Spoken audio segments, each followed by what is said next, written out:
What's up, guys? Good morning. It is, Saturday at 6:15 in the morning. So I had my clinical yesterday.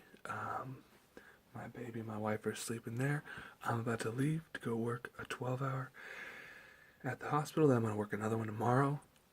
Then I got two 12-hour clinical days, Monday, Tuesday. And then I got a 6-hour lecture day Wednesday. And then my clinical again Thursday, Friday. So went well. My clinical went really well. I passed all my stuff. So I passed. I think I missed 2 questions on the test on Wednesday. So I got an A though. So I've got A on every test so far. So I got an A in the class, and then I only missed 1 point on my physical assessment. So that was really great. So that was cool. Got to do all kinds of interesting stuff. I got to wipe some butts, and I got to, do some post-op care.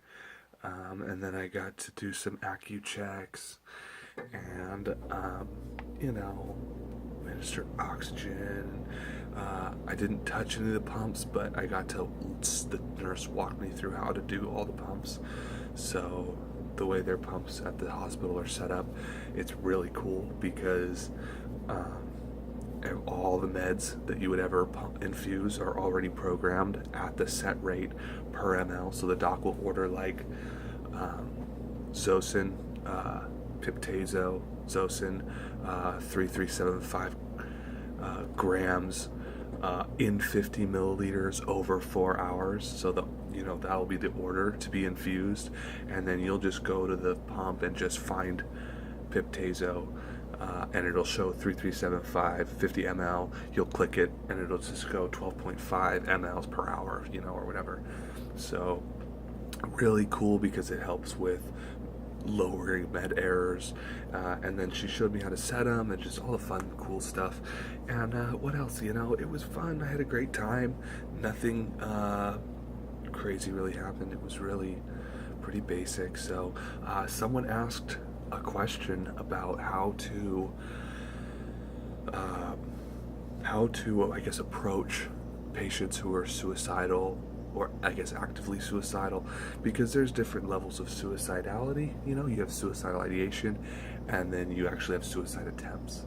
So I've dealt with people who are, actively suicidal, who are actually trying to kill themselves right now, and then I've also helped with people who are thinking about killing themselves, and every kind of on that spectrum of actually trying right now to actually just thinking about it, or kind of just feeling really depressed, all the way to try to do it. And then after they've done it, the suicide attempt has already been completed and it was a failure, then it continues on, and so after they've already failed, how they feel afterwards. So I've dealt with all that, and I think one main thing is to be aware of is that your approach to this patient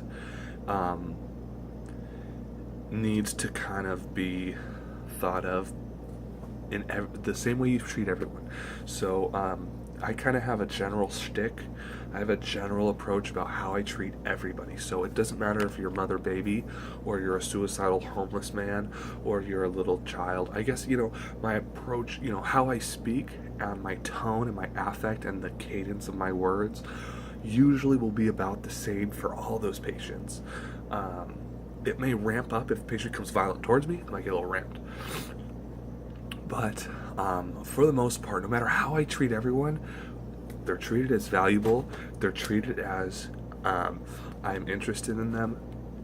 I'm receptive and sensitive to their needs. So I'm not a therapist, and I'm not going to necessarily process the emotions of how the suicide attempt came about, but I will help refocus their direction. So if they are having trouble and they're thinking about it right now, maybe we can help refocus. Maybe they need someone to play a game with them. Maybe they need someone to help them with something. Maybe they need to make a phone call. Maybe we can help facilitate a phone call to a loved one, maybe, or maybe we can hook them up. Maybe if you're on a psych unit and they smoke cigarettes, maybe you can give them a little cigarette. I don't know. You can do all kinds of little things to show that you care and be responsive and receptive and listening. I think the number one thing is safety. Being aware of how they're feeling. What is their tone? What kind of words are they using? Are they going to try and kill themselves again? Because if they're going to try it on your unit, that's bad.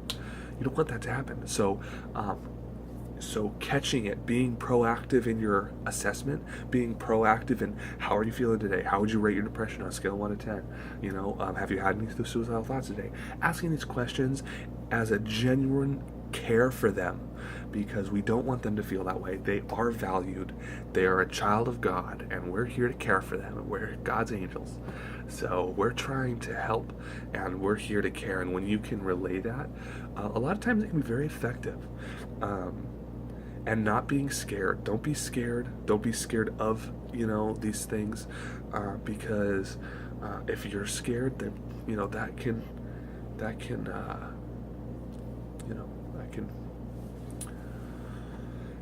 they read you. All the patients can read you. They know how you feel. They know what you think. So if you have confidence and you have care, there's two things when someone meets you that they judge you right off the spot within the first 2 or 3 seconds. And I read this somewhere.